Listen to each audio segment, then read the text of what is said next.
Bismillahirrahmanirrahim. Assalamualaikum warahmatullahi wabarakatuh.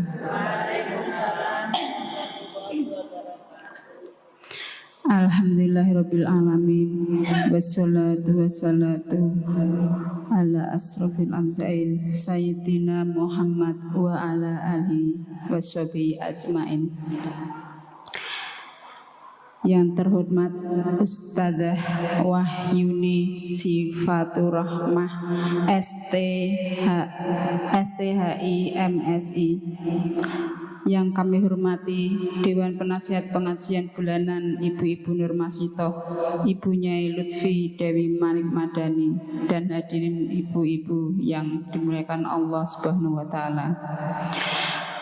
Pertama-tama, marilah senantiasa kita panjatkan puja dan puji syukur kehadirat Allah Subhanahu wa Ta'ala yang telah memberikan berbagai macam nikmat, sehingga apa yang kita laksanakan pada sore hari ini merupakan nikmat yang sangat berharga untuk kita semua. Sholawat serta salam semoga selalu tercurahkan kepada Nabi akhir zaman, penuntun jalan kebaikan, yakni baginda Nabi besar Muhammad Sallallahu Alaihi Wasallam, dan semoga kita mendapat syafaat kelak di hari kiamat. Amin ya rabbal alamin.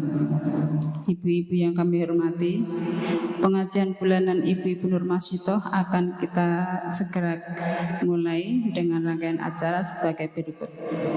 Pertama pembukaan, kedua pembacaan Asmaul Husna, ketiga Mau'izatul Hasanah, keempat pengumuman-pengumuman, kelima penutup.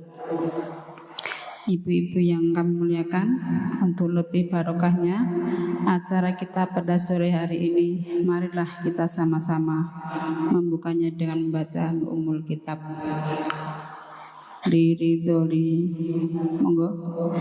Liridolillahi ta'ala wa lissaifati Rasulillah. Al-Fatihah. A'udzubillahi minasyaitonirrajim.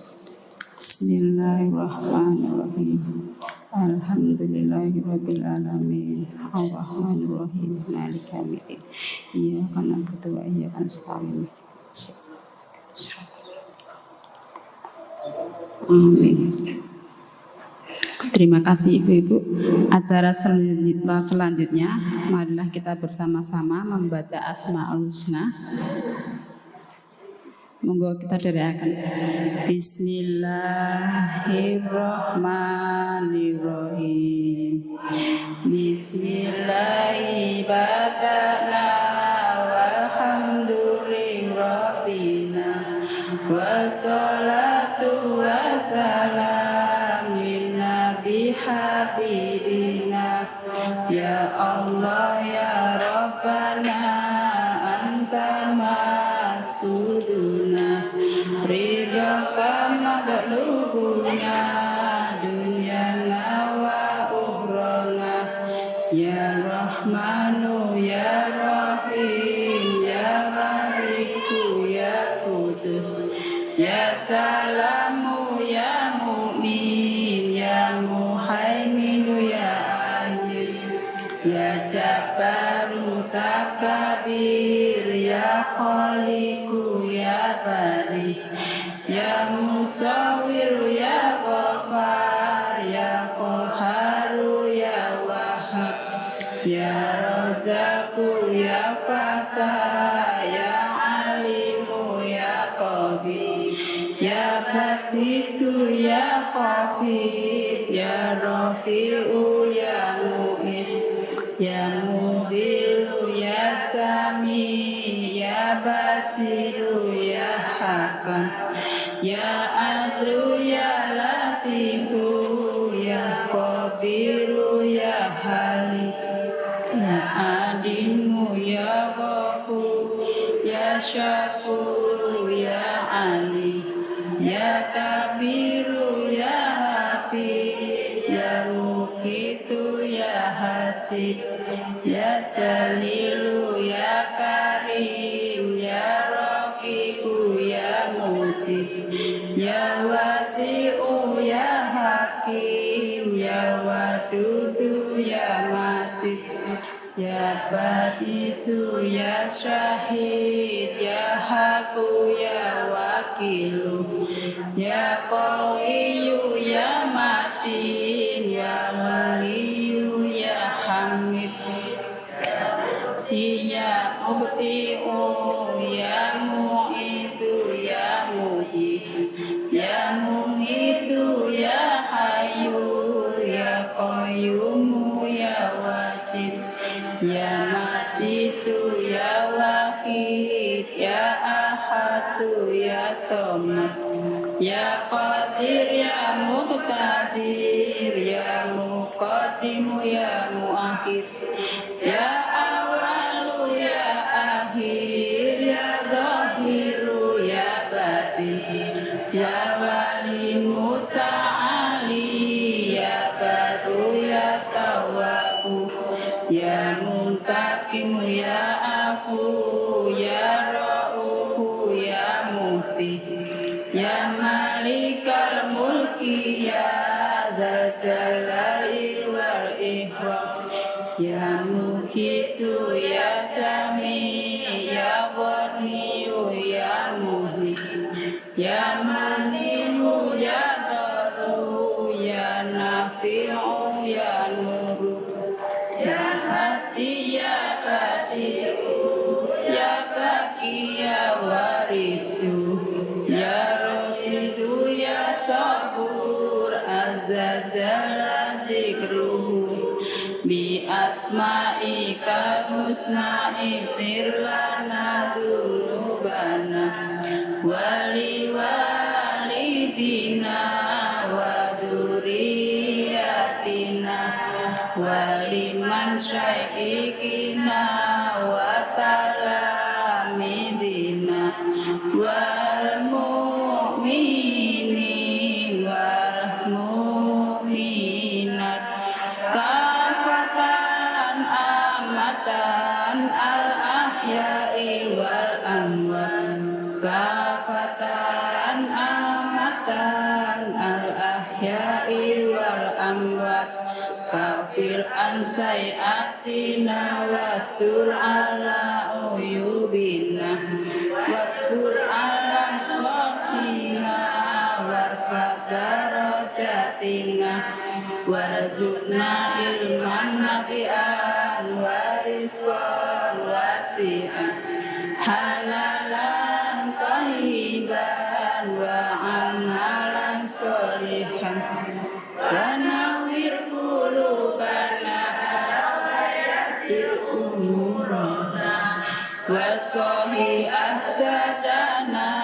daima hayatina ilal khairi qaribna anis syaribaina wa qurba rajauna akhirul lilnamuna balik maqasidana wa diwa ijana walhamdulillahi alladzi hadana sholli wa sallim ala taha khalilur rahman wa alihi wa sahbihi ila akhir zaman.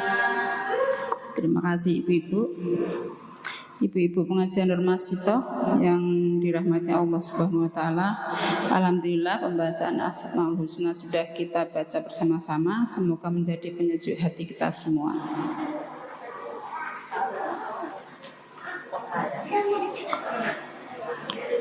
Dan tibalah kita pada acara sore hari ini.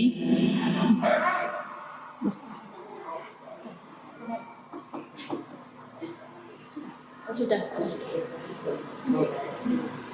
Iya. Dan tibalah kita pada acara inti sore hari ini, yakni Mau'izatun Hasanah yang akan disampaikan oleh Ustadzah Wahyuni Sifatur Rahmah STHI MSI. Kepada beliau kami persilahkan.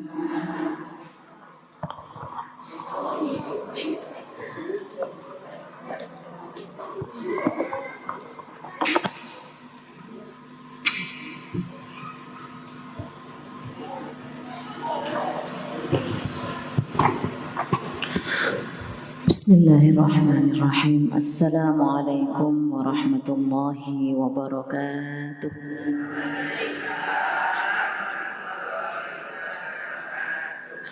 Alhamdulillah wassalatu wassalamu ala rasulillah Sayyidina wa maulana Muhammad ibn Abdillah wa ala alihi wa sahbihi wa mawalah. La hawla wa la quwwata illa billah, amma ba'du. A'udzu billahi minasyaitonir rajim. Bismillahirrahmanirrahim. Laqad ja'akum rasulun min anfusikum azizun 'alaihi ma 'anittum harisun 'alaikum bil mu'minina raufur rahim. Fa in tawallaw faqul hasbiyallah la ilaha illa 'alaihi tawakkaltu wa huwa rabbul 'arsyil 'azim. Shadaqallahul 'azim wa shadaqa rasulul karim wa ana 'alaihi minal 'aizin minasyahidin. Ingkang sangat kita muliakan para alim, para ulama, para kiai, para bunyai, para ustad, ustadzah, khususipun kagem takmir Masjid Al-Mukhlasin dan seluruh jamaah pengawasan pada sore hari ini yang tidak bisa kita sebutkan satu persatu, yang insya Allah dimuliakan oleh Allah Subhanahu wa Ta'ala. Monggo-monggo langkung rumiyin kita sesarengan muji syukur wonten ngarsanipun Allah Subhanahu wa Ta'ala ingkang tansah paring kanikmatan dumateng kita sedaya, langkung-langkung nikmat iman, nikmat Islam, nikmat kesehatan, saha nikmat-nikmat lintunipun ingkang boten saged kita sedaya sebataken setunggal-setunggal.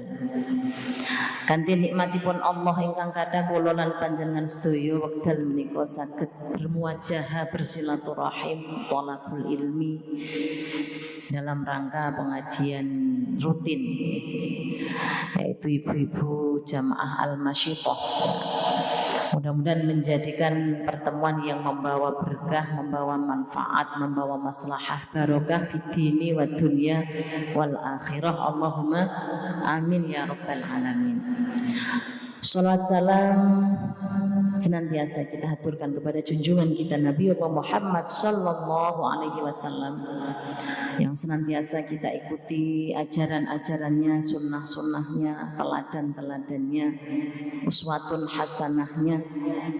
Mudah-mudahan dengan senantiasa mengikuti ajaran Nabi, mengikuti petunjuk-petunjuk dari Nabi, kita semua kelak diakui sebagai umat yang dikasihi oleh Kanjeng Nabi Muhammad sallallahu alaihi wasallam dan bersama-sama memasuki surganya Allah bareng-bareng dengan Kanjeng Nabi Muhammad sallallahu alaihi wasallam. Allahumma amin ya rabbal alamin.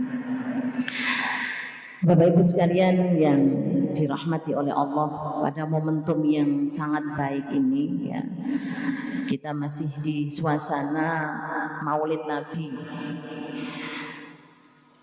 Kemarin ketika saya dihubungi oleh Ustadz Aris ya, untuk ya menyampaikan tentang Maulid Nabi, dan nanti ada beberapa kaitannya dengan mungkin pendidikan agama bagi anak-anak, begitu pesannya.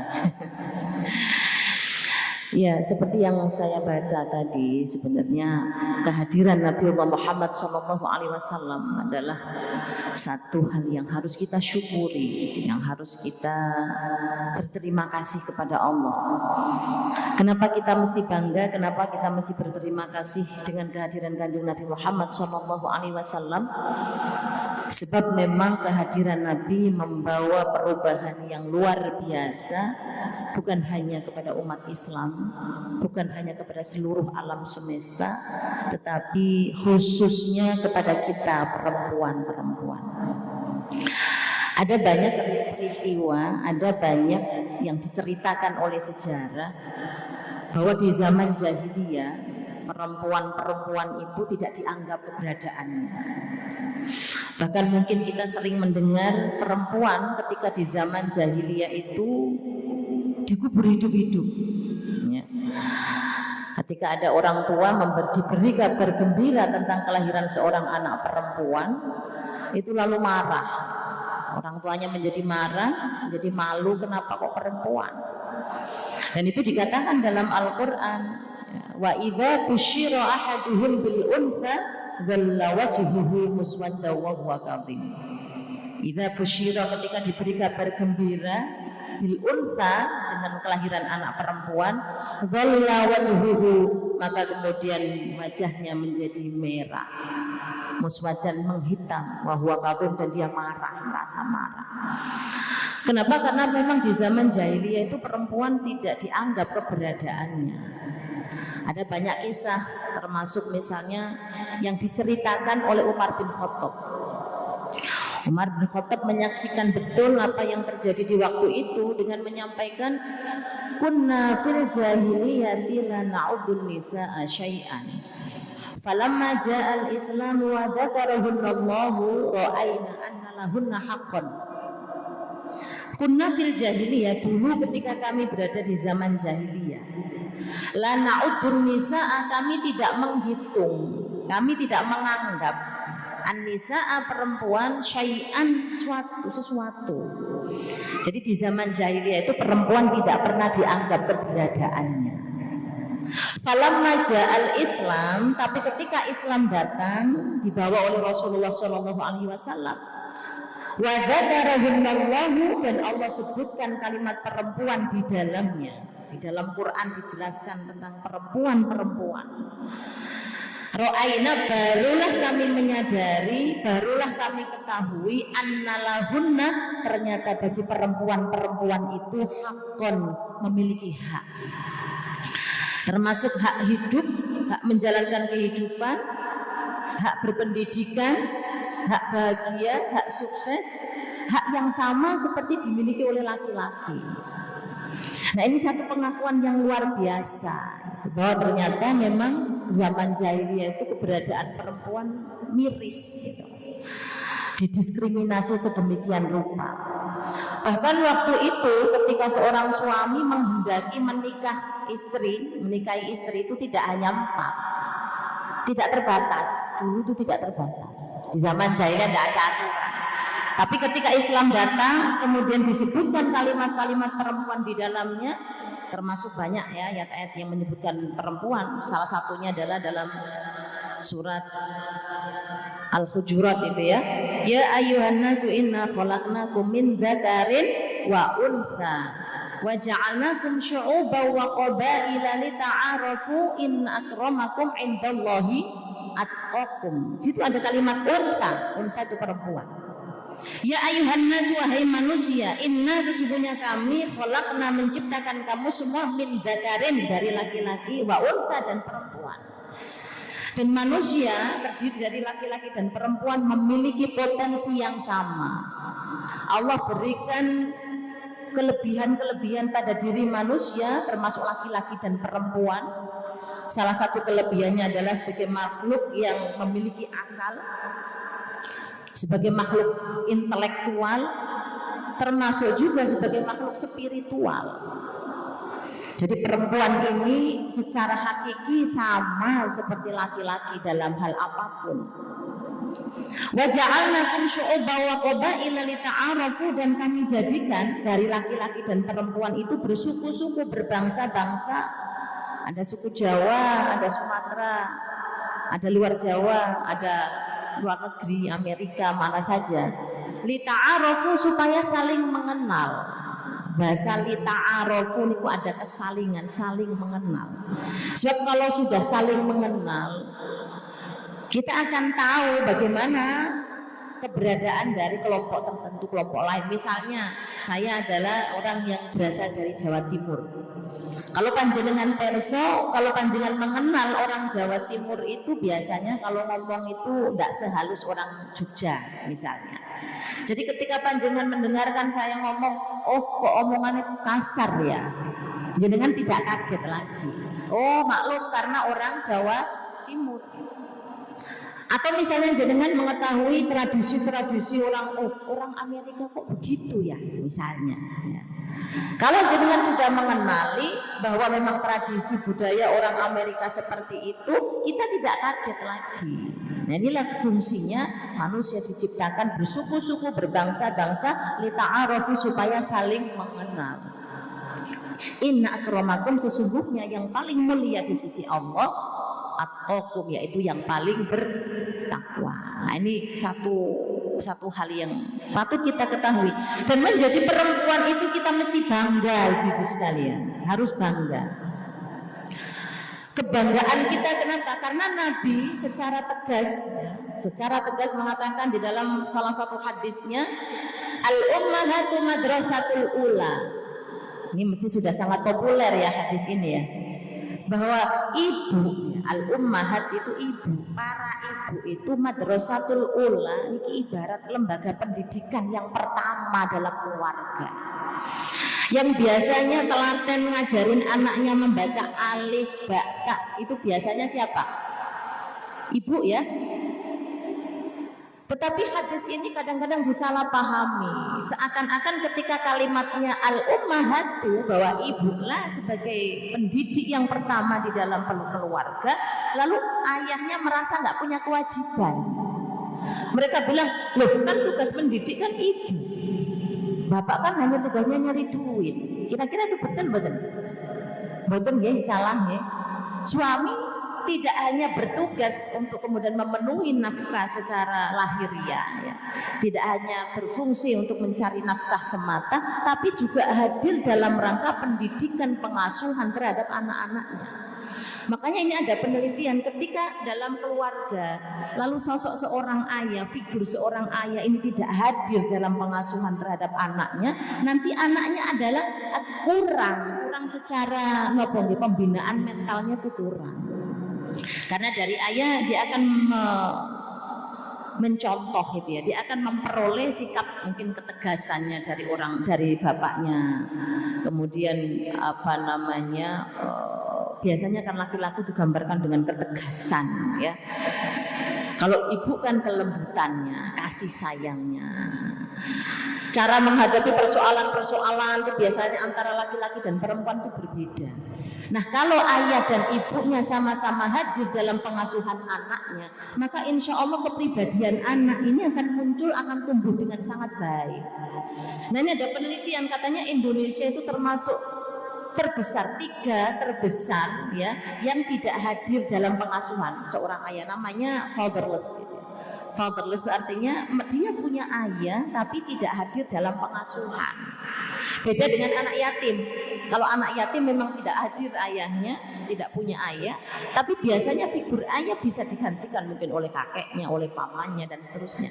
Tapi yang dimaksud di sini adalah keikutsertaannya di dalam mengasuh, di dalam mendidik anak-anaknya. Nah, ini penting. Sehingga kita ketahui kadang-kadang dalam keluarga itu mungkin kedekatan itu lebih banyak kepada ibunya.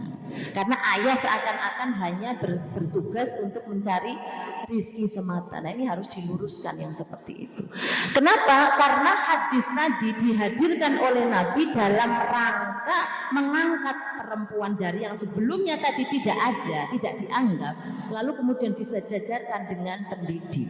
Jadi konteks hadirnya hadis ini adalah untuk mengangkat derajat perempuan yang sebelumnya tidak dianggap, yang sebelumnya tidak ada, dijadikan seperti pendidik.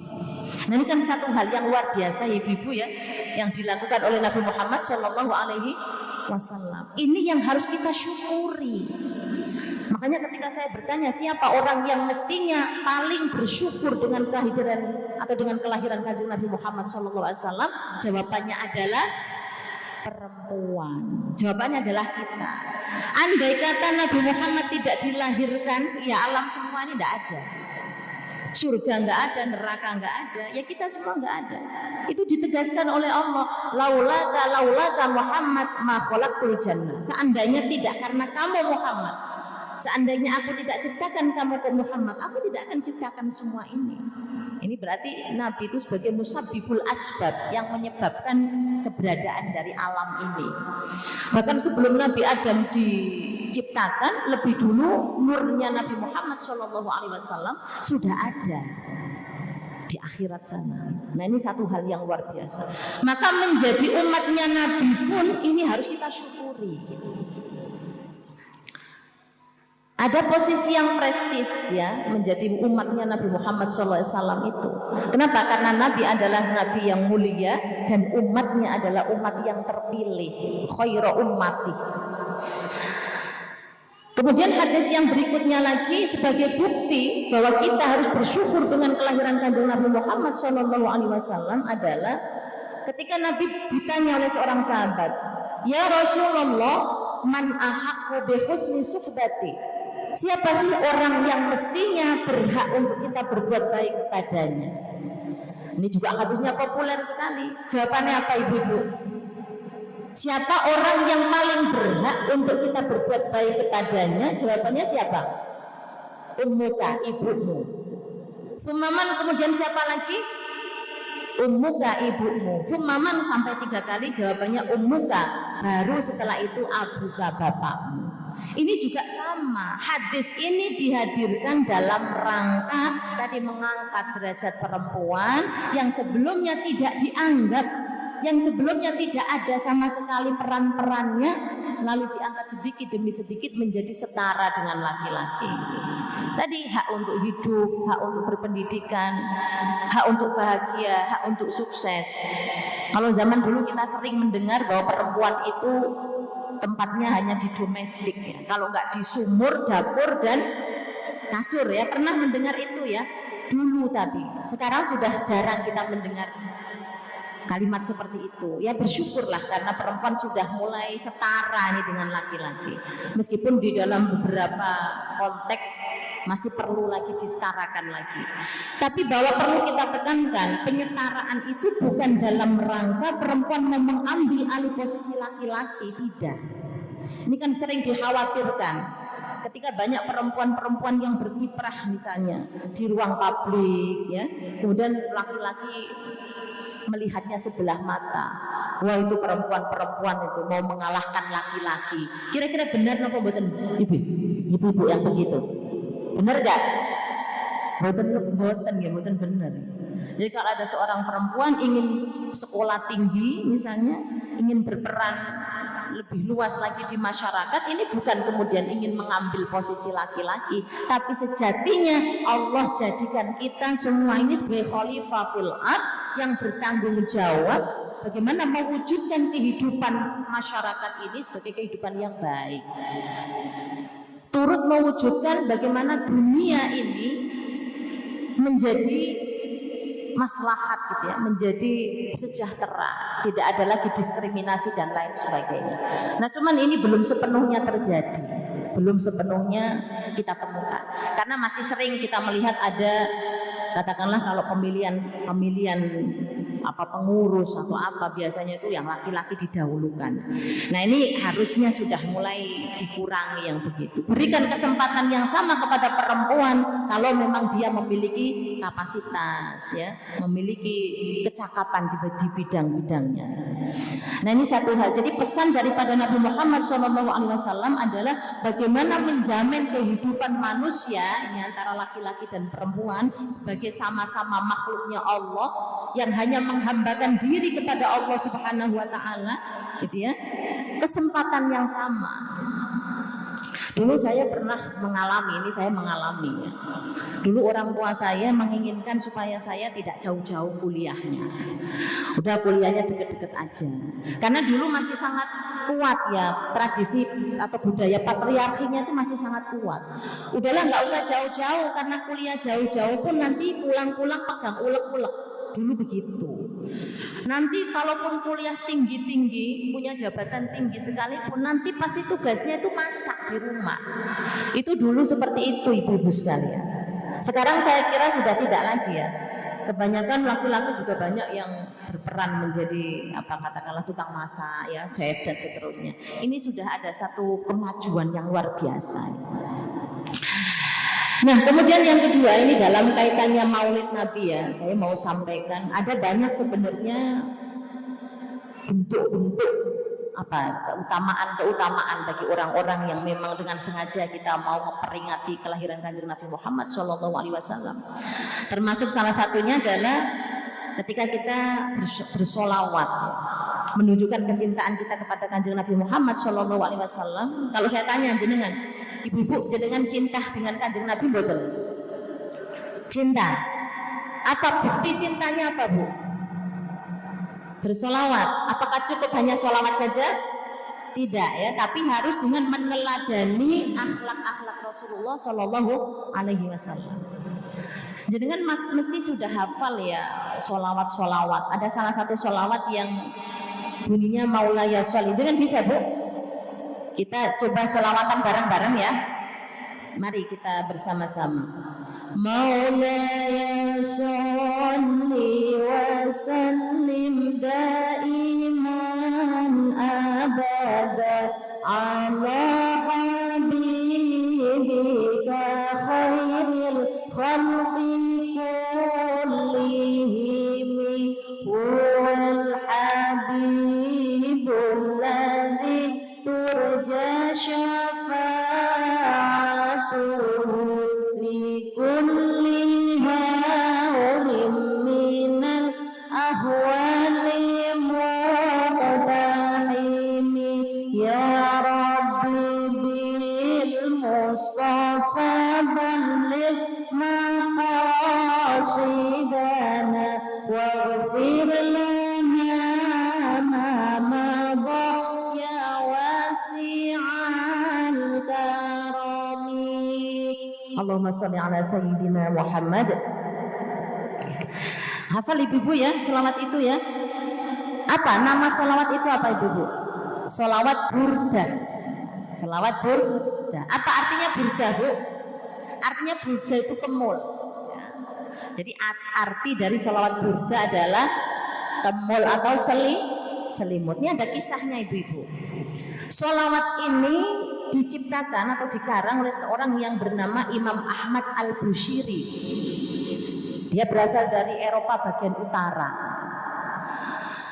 Nah, Imam Ahmad Al-Bushiri ini selama 3 tahun tuh menderita kelumpuhan nih. Kalau di sini penyakit lumpuh itu identik dengan apa, Bu? Disebut penyakit apa kalau lumpuh? Stroke ya? Ya mungkin mengalami stroke barangkali. Tetapi beliau setiap hari istiqomah membaca salawat burda. Tentu burda tidak hanya 3 baris tadi ya ibu-ibu ya, ini yang populer, yang sering kita pakai itu. Tapi jumlahnya sebenarnya ada 120 bait ya. Nanti jenengan bisa buka itu di buku Maulid Nabi itu. Nah, suatu ketika Imam Ahmad Al-Bushiri ini didatangi oleh Rasulullah Shallallahu Alaihi Wasallam. Waktu itu didatangi, wahai Ahmad, nggih Kanjeng Nabi ada apa? Aku datang ke sini untuk membawa hadiah kepadamu. Apa hadiah yang dibawa oleh Kanjeng Nabi? Waktu itu Kanjeng Nabi menggunakan atau memakai jubah, menggunakan semacam apa namanya? Ya jubah ya, jubah warna putih dari bulu yang sangat tebal dan sangat bagus sekali. Ini mau aku serahkan kepadamu. Lalu Ahmad Al-Bushiri mau mengambil tadi jubah yang disampaikan Rasulullah, tapi Rasulullah melarang, jangan kau ambil jubah ini, biarkan aku yang menyelimutimu, biarkan aku yang ngemuli gitu ya, bahasa Jawanya ngemuli. Nah, sejak saat itulah kemudian sholawat itu disebut atau dinamakan dengan sholawat burda. Nah, karena hari ini kita juga dalam rangka ya mensyukuri, berterima kasih dengan kelahiran Kanjeng Nabi, maka mudah-mudahan kita semua ya jamaah ibu-ibu al-mukhlasin ini, al-masyitoh ya, ibu-ibu Nur Masyitoh di Masjid Al-Mukhlasin dan semua keluarga kita, keturunan kita, mudah-mudahan semua dapat kemul dari Kanjeng Nabi Muhammad Shallallahu Alaihi Wasallam, dapat selimut dari Kanjeng Nabi Muhammad Shallallahu Alaihi Wasallam. Allahumma amin. Sejak saat itu kemudian Ahmad Al-Bushiri diminta berdiri oleh Kanjeng Nabi. Sekarang kamu berdiri. Dari yang sebelumnya lumpuh, tidak bisa berdiri, tidak bisa berjalan, lalu tiba-tiba bisa berdiri Al-Bushiri. Sekarang kamu berjalan, tiba-tiba dia bisa berjalan. Sekarang kamu lari, kamu loncat-loncat. Tiba-tiba Al-Busiri bisa berjalan, bisa lari-lari, bisa loncat-loncat. Artinya dengan membaca sholawat burdah tadi secara istiqomah, tentunya dengan mengharap ridho dari Allah Subhanahu wa Ta'ala, mendapatkan syafaat dari Rasulullah SAW, ternyata penyakit yang tadi dideritanya menjadi pulih, menjadi sembuh total, ibu sekalian. Itu bentuk dari syafaat Kanjeng Nabi Muhammad Shallallahu Alaihi Wasallam. Barangkali ya kalau hadis ini atau sholawat ini ya begitu mujarabnya. Mungkin kalau kita pakai golek utangan gitu mungkin ya gampang kali ya Bu ya. Kira-kira jenengan mau nyari utang ya, kok sulit? Dibacakan sholawat burdah aja Bu. Saya tuh sering tanya kepada ibu-ibu, jenengan tuh nggak boleh susah loh. Jenengan tuh nggak boleh susah Bu. Di sini ada nggak yang masih susah? Semua bahagia ya di sini ibu-ibu ya. Bener. Kira-kira apa sih yang membuat panjenengan itu nggak bahagia? Apa sih yang membuat jenengan itu susah apa Bu biasanya? Nggak punya uang, mesti nggak ada duit ya. Ciri orang nggak punya uang itu berarti nggak pernah sholawatan, jarang sholawatan. Padahal ada sholawat yang disebut dengan sholawat uang Bu, sholawat duit. Mau diajarin Bu? Kalau namanya sholawat duit itu nggak langsung gembregel, langsung jenggirat, pengen, semuanya pengen. Sholawatnya sederhana dan ini sholawat tertua.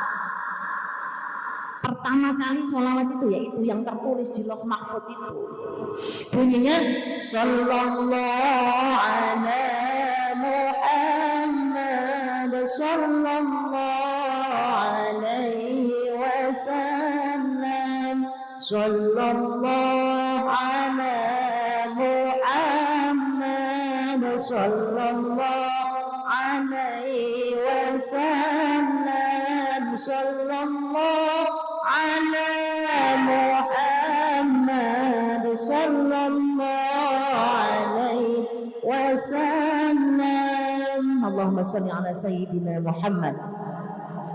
Itu tadi sholawat apa Bu? Kalau jenengan perso? Sholawat apa? Sholawat duit. Ya. Aslinya namanya sholawat Jibril. Sholawat Jibril, tapi oleh guru-guru, oleh para kiai kemudian dipakai, dinamai dengan sholawat duit. Karena itu tadi kalau dinamakan sholawat duit itu orang pada senang gitu. Susah nggak sholawat Jibril tadi Bu? Nggak susah ya. Nah itu ceritanya begini dulu, ketika Nabi Adam dan Siti Hawa berada di surga. Lalu mereka berdua melihat ada tulisan itu. Tulisan itu di Lauh Mahfuz. Kemudian Nabi Adam bertanya kepada malaikat Jibril, wahai malaikat Jibril itu siapa? Kok namanya disejajarkan dengan Allah, itu siapa? Lalu dikasih tahu lah oleh malaikat Jibril bahwa ini adalah Rasulullah Muhammad SAW sebagai nabi terakhir, sebagai Rasul terakhir.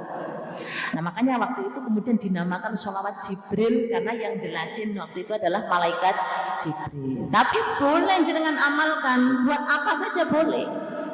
Baca sholawat itu enak Bu, di hati kita itu menjadi tentram, menjadi tenang.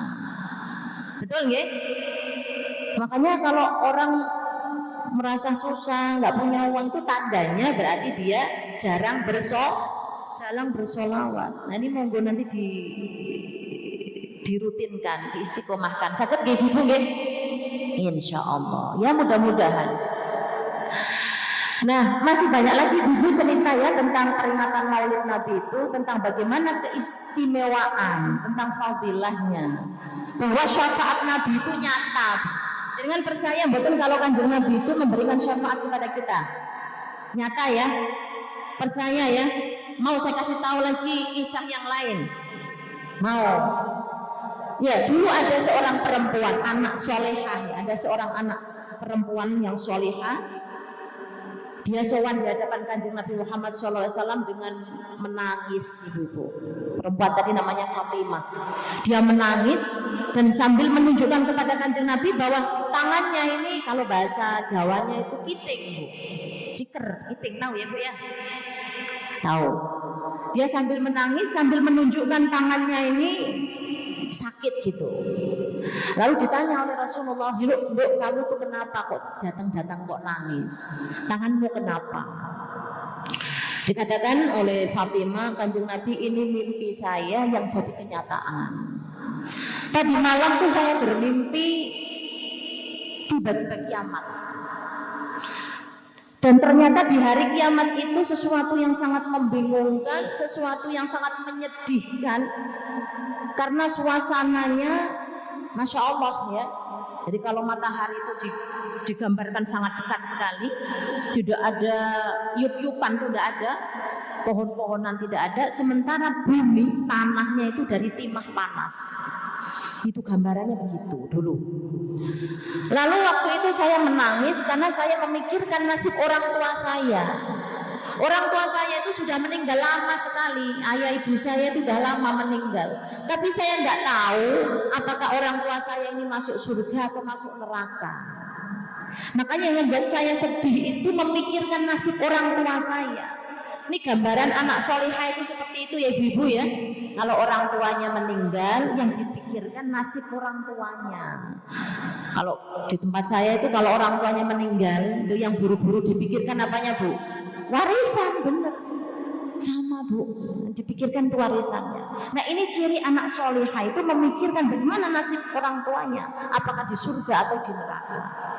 Lalu tiba-tiba dia didatangi malaikat Jibril. "Hai Fatimah, kamu kenapa di sini?"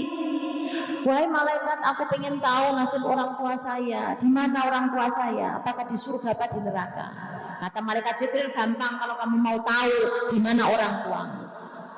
Nanti kamu datang ke surga atau ke neraka, kamu panggil orang tuamu, kau ucapkan salam kepada mereka. Ucapkan salam kepada bapakmu, ucapkan salam kepada ibumu. Kalau orang tuamu menjawab salammu, itu tandanya orang tuamu di neraka. Tapi kalau orang tuamu tidak menjawab salammu, berarti orang tuamu ada di surga." Oh begitu. Sekarang saya minta dikasih tahu di mana letak surga dan di mana letak neraka. Kalau kamu mau tahu letaknya neraka, kamu jalan ke sana, terus nanti kamu ketemu ada satu gerbang, dan di gerbang itu ada tulisannya, "Fa amma man khaffat mawazinuhu fa ummuhu hawiyah wa ma adraka ma hiya narun hamiyah." Itu tulisan yang ada di gerbang neraka. Artinya apa Bu itu Bu? Barang siapa yang ringan timbangan amal baiknya, maka tempatnya ya di neraka hawiyah itu. Wa ma adraka ma hiya narun hamiyah, yaitu neraka yang sangat panas. Nah di depan pintu itu, di depan gerbang itu, Fatimah salam, ucapkan salam, "Assalamualaikum Ibu, Assalamualaikum Ayah." Tiba-tiba lamat-lamat terdengar suara ayahnya menjawab, "Waalaikumsalam." Berarti tandanya ayahnya di neraka karena menjawab. Begitu dengar suara ayahnya menjawab tadi, lalu dia dibukakan pintunya. Benar ibu-ibu, ternyata gambarannya bapaknya itu udah berupa api. Dia kepanasan karena dia ya tadi dibakar di neraka hawiyah tadi. Kemudian dia ditanya, "Wahai bapakku, kemana ibu? Di mana ibu kok nggak ada di sisimu?" "Ibumu udah pergi. Ibumu ada di surga. Coba kamu cari ibumu sana." Dia sambil menangis kemudian mencari ibunya. Dia bertanya lagi kepada malaikat Jibril, "Wahai malaikat Jibril, kasih tahu aku di mana tempatnya surga. Aku mau cari ibu saya." Lalu dikasih tahu, "Kamu jalan ke sana, nanti akan ketemu satu gerbang. Di depan gerbang itu ada tulisannya fi maq'adi sidqin 'inda malikin muqtadir." Itu tulisannya di depan gerbangnya surga. Lalu Fatimah bersalam, memanggil-manggil ibunya, "Assalamualaikum Ibu, Assalamualaikum Ibu." Lalu dibukakan pintunya, ternyata memang ibunya ada di situ. Ibunya sambil nuang air ya di satu gelas ya, gelas dari berlian. Gelasnya jadi berlian, lalu dituangkan air. Ternyata itu adalah air syafaat. Air dari telaga Nabi Muhammad SAW. Ada namanya telaga Kautsar, telaganya Kanjeng Nabi. Siapapun yang minum satu gelas atau satu cangkir selamanya nggak akan merasa ngelak, selamanya nggak akan merasa kehausan. Itulah istimewanya air sholawat tadi itu atau air syafaat. Lalu si anak tadi bilang, ibu kenapa kok ibu nggak menyelamatkan bapak? Kenapa kok bapak dibiarkan di neraka? Apa kata ibunya tadi? Ya karena bapakmu itu dulu waktu di dunia itu ngeyel. Bapakmu udah suruh sholat itu waras-warasen. Bapakmu suruh pengajian itu waras-warasen. Makanya nek biasanya pengajian itu yang banyak hadir itu ibu-ibu ya. Banyaknya majelis taklim itu ibu-ibu rata-rata itu. Mau itu di musola, mau di masjid, mau di mana itu biasanya ibu-ibu. Itu tadi yang disampaikan, karena dulu di dunia bapakmu itu ngeyel, tidak percaya. Sholatnya jarang-jarang, sedekahnya jarang-jarang, gitu ya. Berbuat baik juga jarang-jarang. Ya akhirnya begitu itu. Semua akan mempertanggungjawabkan amal perbuatannya masing-masing. Meskipun suaminya, meskipun istrinya, masing-masing akan punya pertanggungjawaban sendiri-sendiri.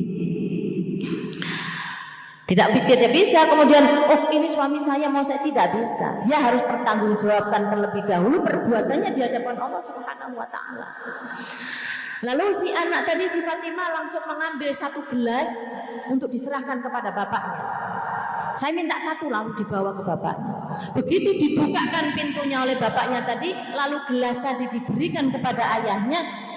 Gelas yang dari berlian, dari mutiara tadi itu, kena panasnya neraka itu, lalu meledak, ibu sekalian. Meledak dan apinya ngenain tangannya Fatimah tadi itu. Itulah yang kemudian menyebabkan begitu Fatimah bangun dari tidurnya, tersadar dari mimpinya, lalu tangannya sudah seperti itu. Lalu diceritakan, ya Rasulullah, itulah yang saya alami tadi malam itu. Jadi ini adalah mimpi yang kemudian jadi kenyataan. Lalu apa kata Nabi Muhammad SAW? Hei Fatimah, nggak usah khawatir. Udah sekarang kamu tangannya sini satunya, pegangan tanganku. Lalu tanganmu yang satunya kamu pegang tangan bapakmu. Dan itu benar ibu-ibu. Lalu satu tangannya memegang tangan Rasulullah, tangan satunya memegang tangan bapaknya. Tiba-tiba apa yang disampaikan Fatimah? Wahai bapakku, ini tanganku satunya sedang berpegangan dengan tangan bapak, dengan tangan Nabi Muhammad Rasulullah SAW. Lalu bapaknya bilang, oh pantesan. Biasanya neraka itu rasanya sangat panas, membakar. Ini kok nggak ngerasa panas sama sekali. Itu bentuk dari syafaatnya Kanjeng Nabi itu begitu ibu-ibu sekalian.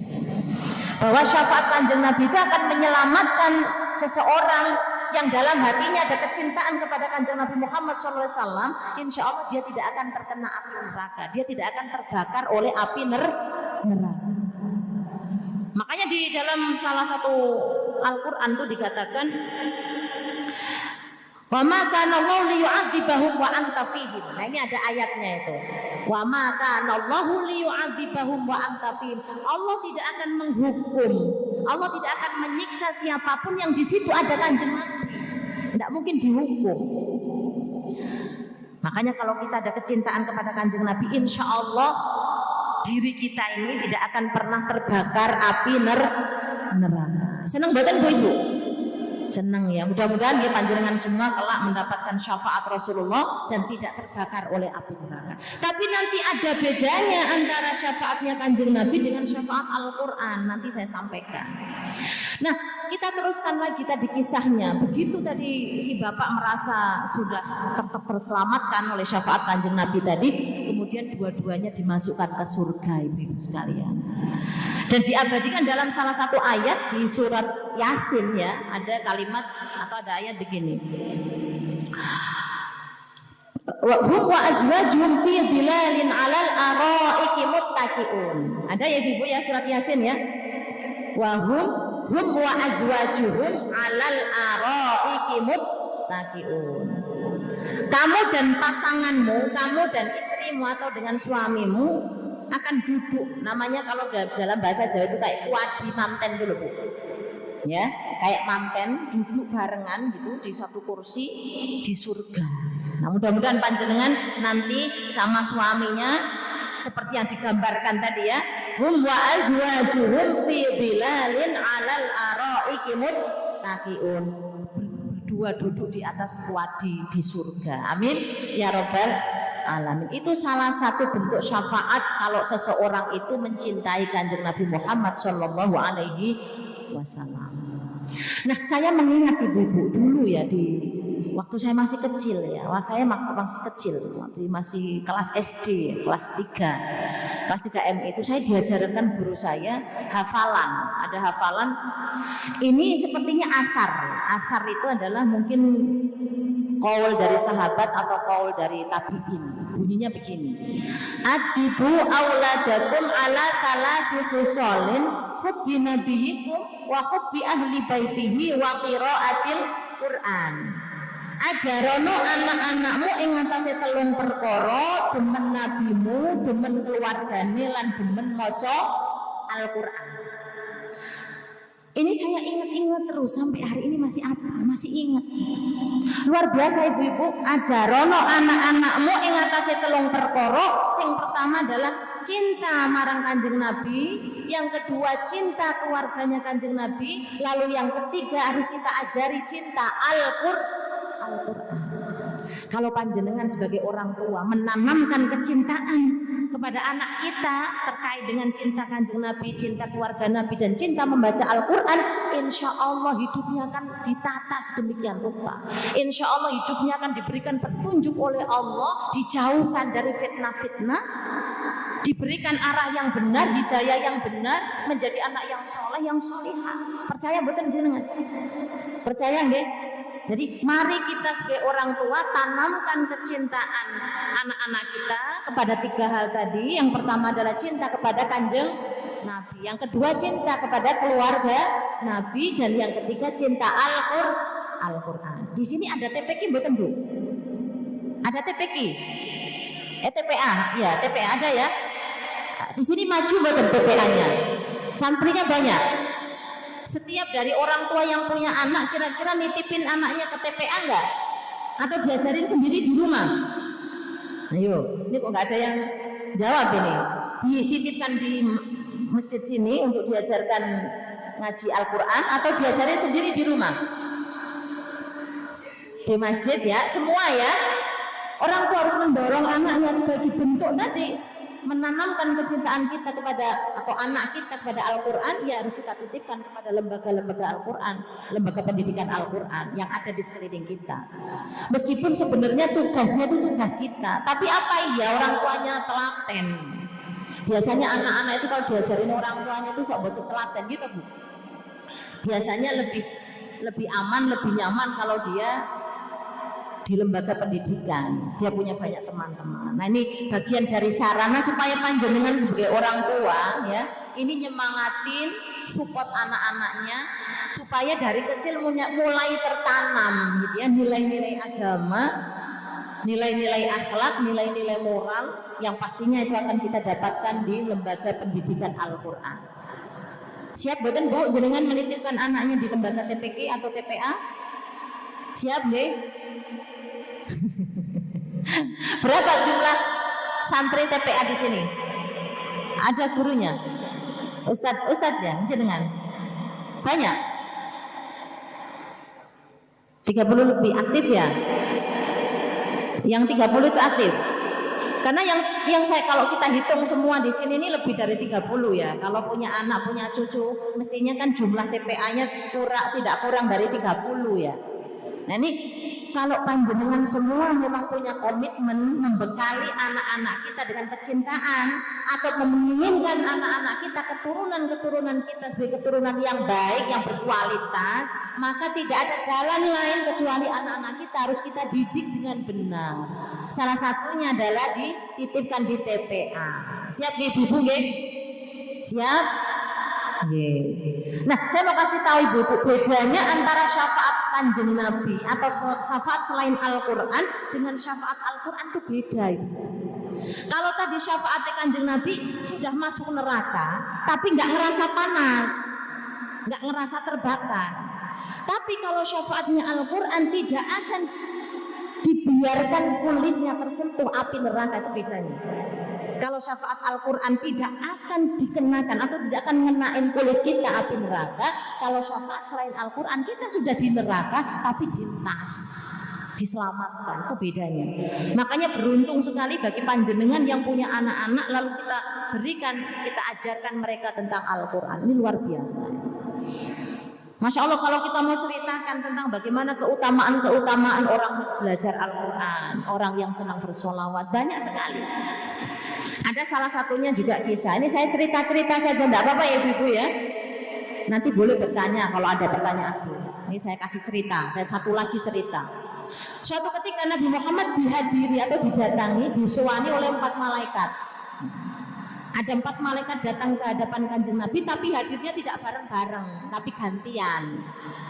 Yang pertama adalah malaikat Jibril, yang kedua adalah malaikat Mikail, yang ketiga adalah malaikat Israil, dan yang ketiga adalah malaikat Israil, dan yang keempat adalah malaikat Israfil. Kenal semua ya Ibu yang jenengan ya? Kenal malaikat Jibril Bu? Kenal malaikat Israfil?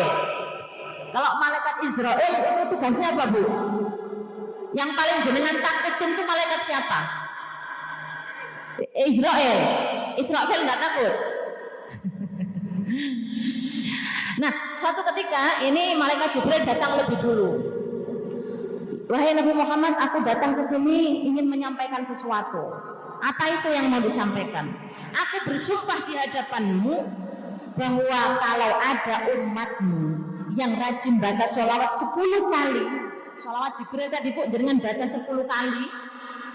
Padahal kalau baca itu katanya dijamin insya Allah tidak sepi dari uang katanya yang rajin baca sholawat tadi. Tapi oleh malaikat Jibril, siapa yang baca sholawat 10 kali tiap hari baca sholawat itu, maka aku akan sujud di hadapan Allah dan tidak akan aku angkat kepalaku sebelum Allah mengampuni dosa orang yang baca sholawat tadi. Masya Allah ibu-ibu seneng batin. Baca sholawat tok lho enak, dijamin malaikat katanya dimintakan doa, dimintakan pengampunan kepada Allah. Makanya dalam Quran itu dikatakan innallaha wa malaikatahu yusholluna 'alan nabi ya ayyuhalladzina amanu shollu 'alaihi wa sallimu taslima. Jadi jangan percaya nggih kalau syafaat itu insya Allah, sholawat itu insya Allah akan mampu menyelamatkan kita nanti. Bukan hanya sholawat, bukan hanya syafaat dari Kanjeng Nabi, tapi termasuk malaikat pun ikut mendoakan kita. Bahkan kata malaikat Jibril, aku tidak akan bangun, kepalaku tidak akan aku angkat sebelum dosa-dosa orang yang baca sholawat itu benar-benar diampuni oleh Allah Subhanahu wa Ta'ala. Senang sholawat ya Ibu nggih? Lalu yang kedua, setelah malaikat Jibril pergi, kemudian datang malaikat Mikail. Sama seperti yang disampaikan malaikat Jibril tadi, kata malaikat Mikail, wahai Rasulullah, aku datang ke sini juga ingin menyampaikan sesuatu. Aku bersumpah di hadapanmu, kalau ada umatmu yang rajin baca sholawat, ya, kelak dia datang dari mahsyar, dia datang ke mahsyar itu, dia begitu dibangkitkan dari alam barzakh, aku akan bawakan payung. Akan aku naungi dengan payung supaya dia tidak merasa kepanasan. Kan tadi digambarkan oleh Fatimah tadi ya Ibu ya, yang bermimpi gambaran hari kiamat itu seperti Masya Allah menakutkan ya. Panasnya luar biasa, tidak ada ayup-ayupannya, sementara matahari begitu sangat rendah gitu ya. Tapi malaikat Mikail janji akan memberikan naungan, memberikan payung bagi siapapun yang mau membaca sholawat. Nek di sini biasanya ada kelompok hadrohnya, mboten Bu? Ada nggih? Alhamdulillah. Nah, itu kan seneng banget ibu-ibu baca sholawat itu dapat syafaat, menyenangkan gitu ya. Insya Allah awet muda, banyak uang gitu ya, enggak punya utang. Nah, sebenarnya kayak gitu itu enggak usah dikhawatirkan Bu. Enggak usah susah, enggak punya uang kok susah. Kan udah biasa ya enggak punya uang itu ya Bu ya. Nek sudah biasa begitu itu ya kalau sekali waktu enggak punya biasa aja. Barangkali itu sering yang dialami oleh orang. Cuman cara pandang kita terhadap uang itu yang masih berlebihan. Sehingga seakan-akan kalau nggak punya uang itu udah kiamat aja. Nah nanti kita sampaikan nanti kenapa kita mesti bersusah hati, kenapa kita mesti khawatir kalau nggak punya uang. Lalu yang ketiga adalah malaikat siapa Bu? Israfil. Malaikat Israfil datang. Sama seperti yang disampaikan sebelumnya. Wahai Nabi Muhammad, aku datang ke sini mau menyampaikan sesuatu. Aku berjanji bersumpah di hadapanmu, nanti kalau ada umatmu yang rajin baca sholawat, akan aku pastikan aku gendong dia melewati Shiratal Mustaqim. Ini malaikat Israfil, ibu-ibu. Jenengan digendong oleh malaikat Israfil sampai surga, di hadapan surga sana. Senang bukan kira-kira? Nggak usah jalan kaki, nggak usah lewat Shiratal Mustaqim, digendong sama malaikat Israfil. Kapan lagi kita digendong malaikat ya Bu ya? Kalau pengen merasakan digendong malaikat ya harus rajin baca sholawat. Masya Allah ibu-ibu, kalau kita gambarkan itu luar biasa sholawat itu. Bahkan sebagai salah satu syarat diterimanya doa itu juga kalau didahului dan diakhiri dengan baca sholawat. Kalau jangan perhatikan setiap doa yang dibaca itu biasanya diawali dengan baca sholawat. Allahumma sholli ala sayyidina Muhammad wa ala ali sayyidina Muhammad dan seterusnya. Baru baca doanya. Itu salah satu caranya. Karena wasilah itu tadi. Doa akan mudah didengarkan oleh Allah kalau di situ disematkan kalimat Kanjeng Nabi Muhammad sallallahu alaihi wasallam. Nah, yang terakhir ini Ibu, malaikat Israel yang jenengan takutin tadi itu, ya. Siapapun bisa saja didatangi malaikat Israel, tidak harus orang tua, ya. Siapa saja, umur berapa saja bisa saja dihadiri oleh malaikat Israel. Tapi sama seperti yang disampaikan malaikat sebelumnya, wahai Nabi Muhammad, aku datang ingin menyampaikan sesuatu. Aku bersumpah di hadapanmu, kalau ada umatmu yang rajin baca sholawat, maka nanti ketika dia diambil nyawanya, akan aku ambil nyawanya sama seperti aku mengambil nyawamu, tidak akan kerasa. Jadi sakaratul maut itu katanya sakit ibu-ibu. Ada yang udah pernah ngerasain sakaratul maut Bu? Belum ya? Katanya sakit. Tapi kalau rajin sholawat dipastikan malaikat Israel nyabutnya pelan-pelan, sama seperti nyabut nyawanya Kanjeng Nabi Muhammad sallallahu alaihi wasallam. Masya Allah ibu-ibu senang buatan jenengan? Senang. Jadi umat Kanjeng Nabi memang harus senang Bu, nggak boleh susah. Makanya tadi di awal saya baca laqad ja'akum rasulun min anfusikum azizun 'alaihi ma 'anittum harisun 'alaikum bil mu'minina raufur rahim. Laqad ja'akum teman-teman wis teko kum ing sira kabeh rasulun seorang rasul min anfusikum dari jenis kamu semua. Maksudnya apa? Bahwa Rasulullah itu bukan malaikat dan bukan jin, tapi sama seperti kita, yaitu dari manusia yang sama dengan kita. Azizun alaihi ma'anitum, Nabi itu sangat berat hatinya ketika melihat ada umatnya itu sengsara. Kalau ada umatnya susah, ada umatnya menderita, itu Nabi Muhammad jauh lebih menderita itu ditegaskan dalam ayat itu dalam surat Ibrahim, dalam surat Ibrahim tadi, nanti jangan cek ya. Azizun alaihi ma'anitum, sangat berat hatinya ketika melihat ada umatnya itu menderita. Mulane bagi umat Kanjeng Nabi ora entuk susah, awake dhewe ora entuk sedih, ora entuk kuwatir, mergo awake dhewe ku punya iman. Jenengan iman boten Bu? Iman niku napa Bu? Percaya. Percaya pada siapa?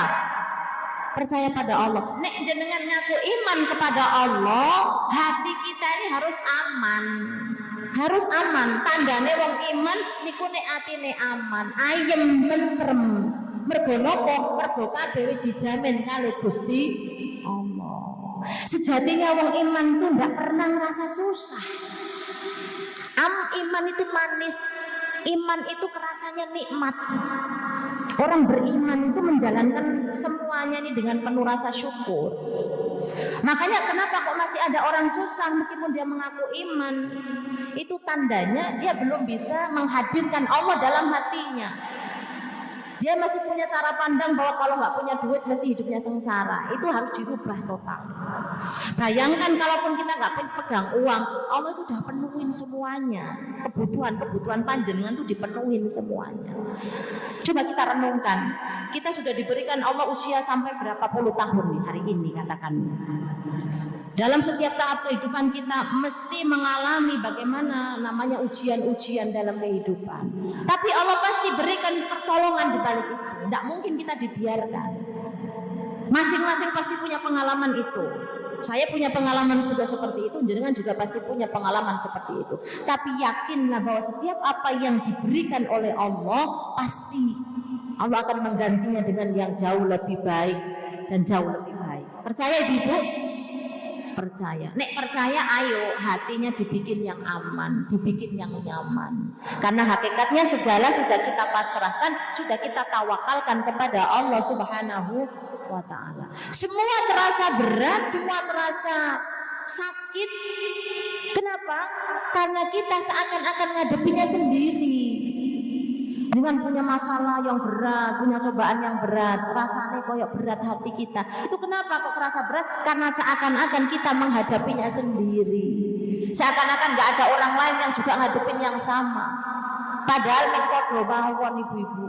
Wong niku meng sawang sinawang. Nggih mboten, Bu? Wong niku enak emang di mata orang lain, padahal nek jenengan jadi dia belum tentu juga sanggup. Makanya Allah sudah berikan sesuai kadar kemampuan kita. Innallaha la yukallifu nafsan illa wus'aha. Allah tidak akan pernah memberikan beban kepada umatnya kecuali sesuai batas kemampuannya. Ini koyo jenengan ora patek percaya mbek pangeran gitu loh. Koyo nenek sik rasa susah berarti tandane durung patek percaya kali Gusti Allah. Jenengan buktikan saestu. Semua selesai oleh Allah. Allah sudah berikan begitu banyak hamparan alam semesta ini untuk kita renungkan. Kita diperintah Allah untuk memperhatikan, untuk melihat, untuk mendengar, untuk berpikir tentang apa saja yang terjadi di alam semesta dalam rangka menemukan kebesaran Allah. Nek jenengan masih belum yakin, masih belum percaya dengan kekuasaan Allah, coba perhatikan sekeliling kita Ibu. Kita diperintah oleh Allah, afala tasma'un, tidakkah kamu mendengar? Afala tubsirun, tidakkah kamu melihat? Afala tatafakkarun, tidakkah kamu pernah berpikir bahwa setiap apa yang terjadi ya, pasti Allah akan berikan sesuatu yang lebih baik di balik itu. Pasti itu Ibu, pasti. Jadi tandanya nek wong duwe rasa iman itu ayem. Dengan wis ayem durung kira-kira hari ini. Makanya saya tanya, yang membuat jenengan susah itu apa? Coba jenengan list. Mungkin yang pertama tadi nggak ada duit mungkin, atau khawatir tinggal bojone. Nggak usah khawatir. Jenengan khawatir tinggal bojone Bu? Nggak usah khawatir ibu-ibu, nggak usah khawatir. Udah biasa aja, hidup itu biasa aja. Biasa aja. Kalau kita sudah merasa biasa karena punya Allah, Allah ganti yang lebih baik nanti. Jangan khawatir itu ibu-ibu ya. Saestu, ayo kita senang gitu. Makanya kata Nabi itu ada 3 caranya supaya kita gembira, supaya kita bahagia, itu ada 3 caranya. Yang pertama adalah bastul wajhi. Bastul wajhi itu muka yang berseri-seri, yang menyenangkan. Mau apapun yang terjadi, pokoknya kita tuh mukanya seneng aja, seneng, nggak pernah susah. Mergo dadi umat Kanjeng Nabi gak oleh susah. Umat Kanjeng Nabi kudu seneng, kudu bahagia. Harisun alaikum bil mu'minina raufur rahim, tadi itu sangat menginginkan melihat seluruh umatnya bahagia. Mulane aide kenapa kok bangga, kenapa kita bersyukur, kenapa kita ini beruntung menjadi umatnya Kanjeng Nabi. Mergo sing dipikirno Kanjeng Nabi niku umate. Sebelum Kanjeng Nabi wafat itu Bu, napa sing dipikirkan Kanjeng Nabi napa Bu? Apakah istri-istrinya atau apakah harta bendanya? Siapa Bu yang dipikirkan Kanjeng Nabi sebelum beliau wafat? Umatnya, umati. Aku mikir ke umatku, kaya ngopo umatku akhir zaman itu. Apakah mereka nanti kuat ngadepin fitnah akhir zaman? Itu sudah dipikirkan oleh Kanjeng Nabi. Makanya kata Nabi tadi, harisun itu sangat ingin, lobo bahasanya. Nabi sangat menginginkan melihat orang-orang beriman itu semua gembira, semua bahagia. Tidak ada alasan untuk kita tidak gembira, tidak bahagia ibu-ibu. Mari kita tanamkan komitmen itu. Siap boten jenengan? Kudu seneng. Apapun yang membuat ya, harus kita buat seneng. Wong wedok itu kudu bahagia. Kenapa? Karena di tangan kita keluarga kita akan bahagia. Nek jenengan sebagai ibu kok pagi-pagi wis gak seneng, wis gak mood, wis bayangan kita seharian itu wis gak iro, gak wis kacau pokoknya omai. Jadi semua tergantung pada kita. Nah bahagia itu sebenarnya nggak sulit kok Bu. Bahagia itu sesederhana apapun yang kita alami. Misalnya kalau saya itu selalu menanamkan kebahagiaan dengan cara yang sederhana dan mungkin bisa dengan terapkan. Saya bahagia kalau saya itu nyuci kering, itu saya bahagia Bu. Jangan nek nyuci kering bahagia enggak? Dan jangan nggak pernah memaknai itu. Saya tuh senang sekali kalau pas masak kok matang. Saya tuh senang banget. Jenengan seneng enggak kalau begitu? Seneng nggih? Saya itu senang nek gawean omah rampung. Seneng mboten jenengan? Seneng. Nen nyatane gawean omah ra tau ono enteke. Gitu Bu. Nek ngurusi gawean omah sing ra ono enteke, terus awake dhewe digawe pusing, cepet tuwek lho apa? Jenengan kudu iso bahagia. Bahkan misalnya nih sesekali waktu jenengan lagi gak enak awake, ya udah gak usah masak dhisik gak apa-apa. Hal kamu bayi sik ra apa-apa, dike seneng sik atine. Mergo kabeh kebahagiaan keluarga tergantung maring kondisi batine jenengan itu tadi. Ojo berharap suaminya membahagiakan jenengan. Wong ono lho Bu, suamiku koyo kayu niku ono. Ngerti maksudnya suami koyo kayu niku ngerti mboten? Cuek, kaku. Orang ngerti perasaane sing wedok. Nek jenengan ning arep-arep diperhatekno bojone yo, kiamat urung mesti, Bu. Urung mesti sampai kiamat bojone memperhatikan. Mergo ana jenise wong lanang sing kaya ngoten niku. Mula awake dhewe kudu pinter-pinter menciptakan suasana bahagia dalam rumah tangga. Mergo tugasnya panjenengan itu ndak mudah. Tugasnya jenengan itu berat. Nggih mboten? Ojo dumemek nyuci piring niku berat lho, Bu. Nek dihitung sedina wis piro? Orang kok ngeterke anake sekolah, masake, jemput sekolah dan seterusnya. Nek awake gak bahagia, dane ana longsone dadi wong wedok niku, Bu. Ngoten nggih Bu nggih. Mulai sakniki harus jenengan ciptakan kebahagiaan itu. Jangan menuntut orang lain untuk membahagiakan kita, tapi kita yang harus memulainya dengan yang sederhana seperti itu. Niku carane ngoten niku. Karena ya sekali lagi tugas kita ini berat, gitu. Tidak gampang. Wong wedok itu masya Allah nggih. Saya itu kadang-kadang salut banget dengan ibu-ibu itu. Ada kalanya jenengan tuh jadi menteri pendidikan, nggih mboten Bu? Ya itu tadi gitu, masya Allah anaknya belajar kita dampingin dia. Karena naluri kita ini memang sejak awal diberikan fitrah seperti itu. Naluri mendidik, naluri mengasihi, naluri menyayangi itu melekat dalam diri seorang perempuan. Nek wis duwe anak muncul dengan sendiri naluri itu. Meskipun zaman nom-noman, meskipun zaman cek perawan itu kayak tomboy, begitu nikah punya anak muncul dengan sendirinya jiwa keibuannya. Setuju mboten Bu wonten niku? Bisa dengan sendirinya. Pernah Bu dulu ibunya Nabi Musa itu juga belum pernah mengalami punya anak itu seperti apa. Tapi begitu melahirkan lalu dia bisa instingnya menyusui. Karena dalam Al-Qur'an itu dikatakan wa auhayna ila ummi Musa an ardi'aihi. Aku berikan wahyu, yang dimaksud wahyu di situ adalah insting, naluri keibuannya. An ardi'aihi supaya dia menyusui anaknya tadi. Jadi gak usah belajar, nyusuinya itu bisa dengan sendirinya. Karena itu naluri seorang ibu. Jangan bisa belajar nggak? Mau menyusui anaknya itu gimana gitu? Belajar nggak? Enggak, bisa dengan sendirinya. Itu jiwanya. Beda dengan bapak-bapak. Bapak-bapak itu jiwa mendidiknya itu harus dipelajari. Tidak ada dengan sendirinya. Makanya kenapa dalam Quran itu yang ditonjolkan, misalnya kayak cerita Nabi Ibrahim, ya. Nabi Ibrahim mendidik anaknya, padahal sebenarnya yang mendidik itu ya Siti Hajar itu.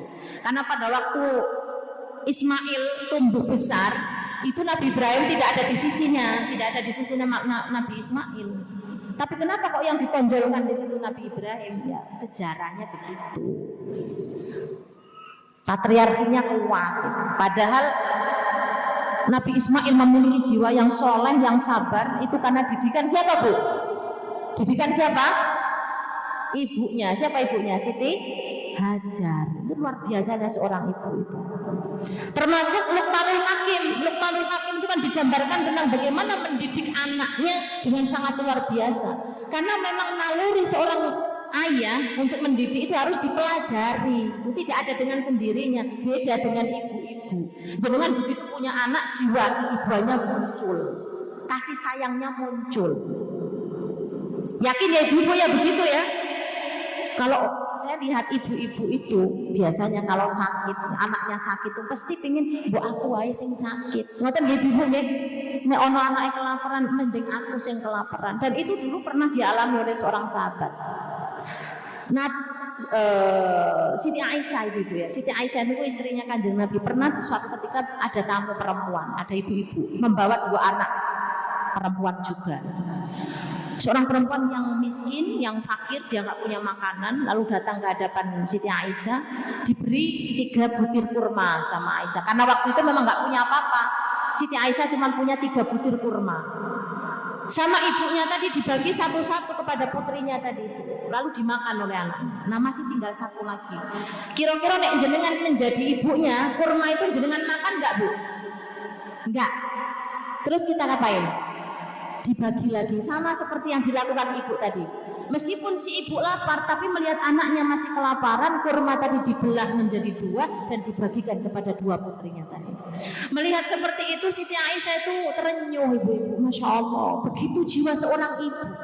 Karena Siti Aisyah itu nggak punya anak, nggak merasakan bagaimana memiliki anak itu. Menangis Bu ngelihat seorang ibu yang begitu tadi perjuangannya. Lalu ketika Nabi Muhammad datang, diceritakanlah tadi itu yang dialami tadi itu. Wahai Rasulullah, tadi aku ada tamu seorang perempuan membawa 2 anak yang sedang kelaparan. Kebetulan aku nggak punya apa-apa, aku cuma punya 3 butir kurma. Lalu tadi saya berikan dan ibunya membagi lagi Bu 3 butir kurma yang 1 tadi itu. Apa kata Nabi Bu? Jangan pernah dengar cerita ini, sudah pernah? Belum. Apa kata Nabi? Anak perempuan tadi itu akan menjadi penghalang bagi ibunya dari neraka.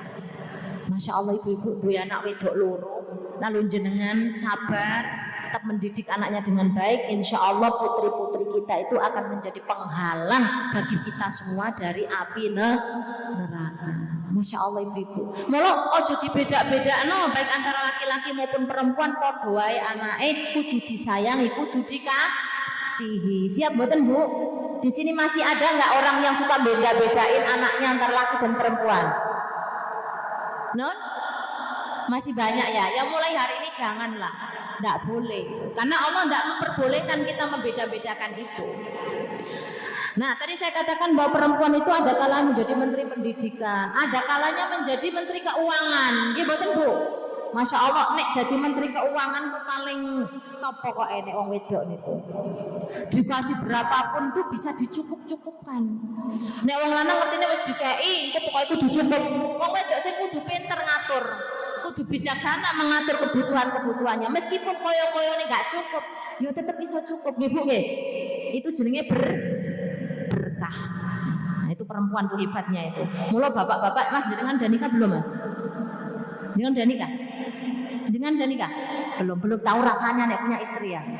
Nah ini mulai dengan harus betul-betul mempersiapkan partner yang luar biasa nanti itu. Karena punya pasangan itu bukan hanya digusu-gusuan enggak, tapi kita menjadi partner untuk menciptakan satu generasi terbaik gitu. Kita semua ini punya kewajiban gitu ya, untuk ya sebagai khalifah tadi mau memastikan lahirnya generasi-generasi terbaik. Nek jenengan pengen generasi masa depan tuh yang terbaik, ya nanti cari pasangan yang begitu, yang sevisi, yang semisi. Itu bukan untuk dieksploitasi, bukan untuk lumayan ono sing nyetrikake klambine, mboten ngoten nggih Mas nggih. Lumayan ono sing masake enggak begitu, jangan begitu nanti. Nah, itu yang kedua. Lalu yang ketiga, perempuan atau seorang ibu itu juga bisa jadi menteri perekonomian. Nek menteri keuangan tadi ngecak-ngecake duit sepiro wae kudu bijaksana. Nek menteri perekonomian kadang-kadang diputer otake piye carane duit 1 juta iki iso dadi 2 juta. Nggih mboten? Sing penting orang melihara tuyul ya ibu-ibu ya. Gimana caranya uang yang dikasih 1 juta bisa jadi 2 juta? Biasanya tinggal apa Bu? Tinggal usaha, buka warung di depan rumah, gue gorengan, gue apapun misalnya. Itu perempuan itu berpikirnya sedemikian rupa, masya Allah. Tapi kadangkala juga perempuan itu bisa jadi menteri hukum dan HAM, masya Allah, galak ibu ya. Nek kadung metu galake wis modar wae. Dunia ini selesai nek kadung wedok metu galake. Nek teng mriki enten mboten ibu-ibu sing sok galak karo bojone. Kata biasa begitu, nggak usah ditutupi Bu, saya udah tahu kok. Saya udah tahu yang begitu itu wajar. Dan kalau panjenengan tahu sebenarnya keluarganya Kanjeng Nabi pun sama begitu itu. Siti Aisyah itu masya Allah, kalau lagi marah bersuara keras di hadapan Kanjeng Nabi itu pernah Ibu. Ada salah satu hadisnya ibu-ibu ini. Waktu itu Siti Aisyah dan Nabi Muhammad sedang bertengkar. Tapi Kanjeng Nabi mendengarkan aja. Nek bojone jenengan omeli mendel mawon apa balik banter-banteran swara ngoten. Nek Kanjeng Nabi mboten. Mulane niki saya sampaikan, kita mencintai Kanjeng Nabi tidak cukup hanya rajin bersolawat, tapi kita harus meneladani akhlaknya Kanjeng Nabi. Kanjeng Nabi nggak pernah marah sedikit pun dengan siapapun. Suatu ketika Siti Aisyah marah, dia bersuara keras di hadapan Kanjeng Nabi. Ketika itu ada sahabat Abu Bakar. Sinten Bu? Sahabat Abu Bakar itu ayah dari Siti Aisyah. Mendengar Siti Aisyah bersuara keras seperti itu, Abu Bakar mau menampar anaknya, mau menampar putrinya karena marah gitu. Kenapa kok Aisyah marah kepada Kanjeng Nabi? Tapi apa yang disampaikan Kanjeng Nabi? Wahai Abu Bakar, jangan kau pukul Aisyah. Kalau kau memukul Aisyah berarti kamu nggak menghormati aku. Andai kata suami-suami hari ini gitu, bojone wani begitu itu wes langsung ditalak ngono wae ibu-ibu ya. Itu berarti nggak nyontoh Rasulullah. Nek nyontoh Rasulullah mendidik sekali. Kanjeng Nabi niku napa-napa dilakoni dhewe Bu. Beliau itu melayani dirinya dan melayani keluarganya niku Rasulullah. Niki Mas besok jenengan nyontoh Kanjeng Nabi. Nggih. Hati mumbai nek iso dilakoni dhewe, enggak usah ngenteni bojone. Mulane kula sampaikan ke panjenengan ibu nek lagi gak pengen masak aja masak. Ya, engko ben bojone golek-golek dhewe. Mergo masak nyuci ku dudu kodrate wong wedok. Nek kodrate wong wedok niku napa, Bu? Kodrate wong wedok niku menstruasi, hamil, melahirkan, menyusui, itu kodrat yang enggak bisa ditukar. Jenengan hamil Pak, sama nek sing hamil bisa mboten Bu? Mboten saged, itu kodrat namanya. Tapi nek tugas memasak, mencuci, ngepel, bersih-bersih niku peran yang harus dibagi. Endi sing iso? Ngoten lho nggih. Nggih kopi nek pas bapakne selok nggih dhewe. Jenengan ngoten nggih pakai nggih. Biasanya jenengan sik nggaeke kopi, apa bojone nggih dhewe? Ya endi sing selok kan mesake to ibune wis masyaallah dari bangun tidur sampai tidur lagi enggak selesai. Mosok nggih kopi ngenteni bojone sing wedok. Lah mesake to ibu-ibu nggih. Jenengan ajari aja dimanja terus bojone kados ngoten niku. Diajari ngene iki lho Pak carane nggih kopi. Ngoten nggih. Ah jenengan mboten wani paling ngoten niku. Niku mboten napa-napa niku kerja sama. Niku tak pun adzan nggih. Dereng. Nggih sampun ibu-ibu niki wak kedawan niki kula. Pokoknya nek cerita soal Kanjeng Nabi, soal sholawat, soal mendidik anak gak akan ada habisnya ibu-ibu ya. Ini hanya sedikit saja, mudah-mudahan membawa manfaat untuk panjenengan. Dan yang paling penting lagi ya, bagaimana kita mempersiapkan anak-anak kita ini sebagai generasi masa depan yang terbaik. Karena itu tugas kekhalifahan itu, memastikan lahirnya generasi-generasi yang akan menjadi pemimpin di masa yang akan datang. Terakhir saya sampaikan salah satu ayat dalam surat An-Nisa, wal yakhshal ladzina law taraku min khalfihim dzurriyyatan bi'afan khafu 'alaihim falyattaqullaha wal yaqulu qawlan sadida. Sebaiknya para orang tua kita semua merasa khawatir kalau meninggalkan generasi-generasi masa depan itu generasi yang lemah. Lemah bisa lemah ilmunya, lemah bisa lemah imannya, lemah bisa lemah finansialnya.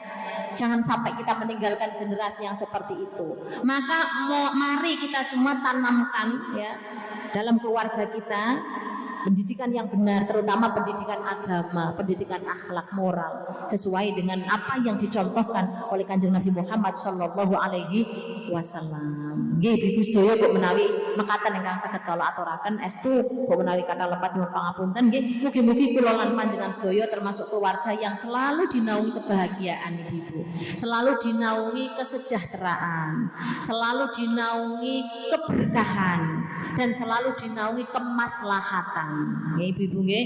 Jadi hidup di dunia bahagia dan insya Allah di akhirat juga bahagia. Tidak hanya bahagia tapi juga membahagiakan. Itulah keluarga maslahah. Saya berharap mudah-mudahan kita semua termasuk orang tua yang beruntung karena kelak memiliki anak-anak yang soleh, yang solehah, yang menjadi jalan bagi pintu surga untuk kita semua. Amin ya robbal alamin. Nggih Ibu sedaya saestu kata kekirangan nyuwun pangapunten. Akhirul kalam wabillahi taufiq wal hidayah. Wassalamualaikum warahmatullahi wabarakatuh.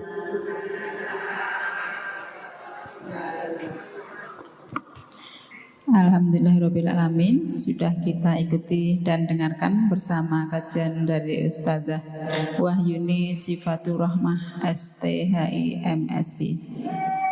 Semoga apa yang telah disampaikan beliau tadi dapat kita amalkan bersama-sama dalam kehidupan sehari-hari. Sebelum kita beranjak ke acara selanjutnya, mungkin ada ibu-ibu yang mau bertanya. Oh ya. Oh ya.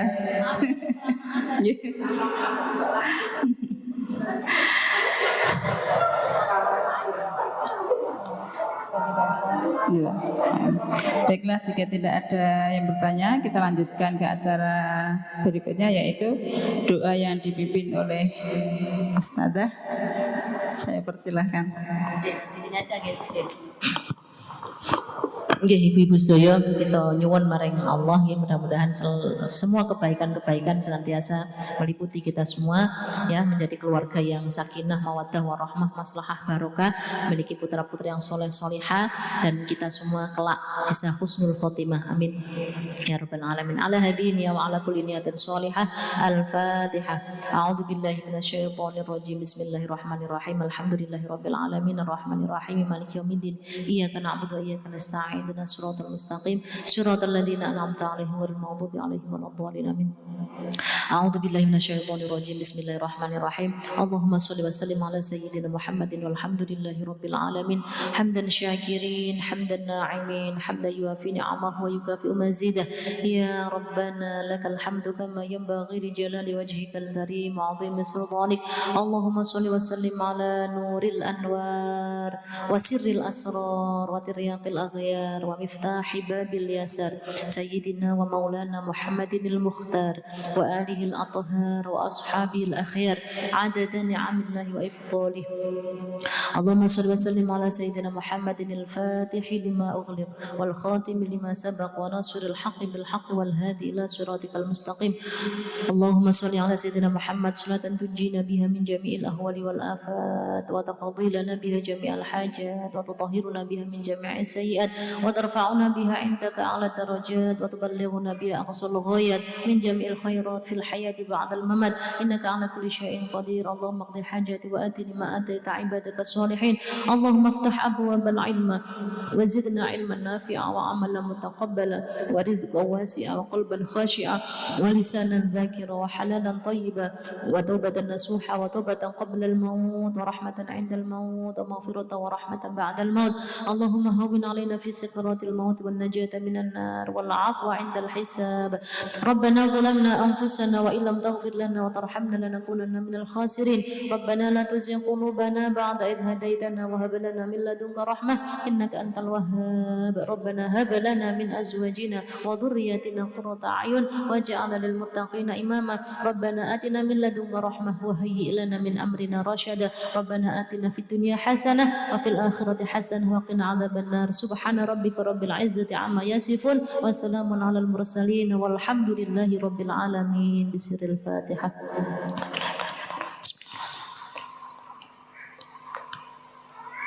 Assalamualaikum warahmatullahi wabarakatuh.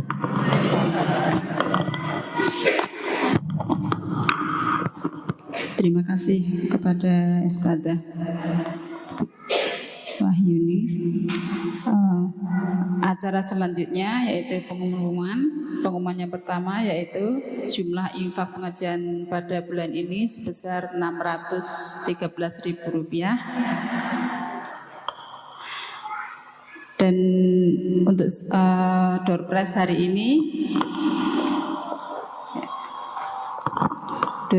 ini yang mendapat Ibu Sarto, Ibu Sariem, Ibu Karjo, Ibu Darsono, dan Ibu Paryani. Ibu-ibu pengajian rumah yang kami muliakan, acara demi acara telah sama-sama kita lalui. Semoga pertemuan ini meningkatkan keimanan dan ketawaan kita semua. Dan semoga kelak kita berkumpul juga di surganya sebagaimana berkumpulnya kita pada sore hari ini. Amin ya rabbal alamin. Mungkin hanya ini yang dapat saya sampaikan, kurang dan lebihnya saya mohon maaf yang sebesar-besarnya. Marilah kita tutup acara ini bersama-sama dengan mengucapkan kafaratul majlis dan hamdalah. Subhanakallahumma wa bihamdika asyhadu an la ilaha illa anta astaghfiruka wa atubu ilaik. Walhamdulillahirabbil alamin. Demikian dari saya, kurang lebihnya saya mohon maaf. Assalamualaikum warahmatullahi wabarakatuh.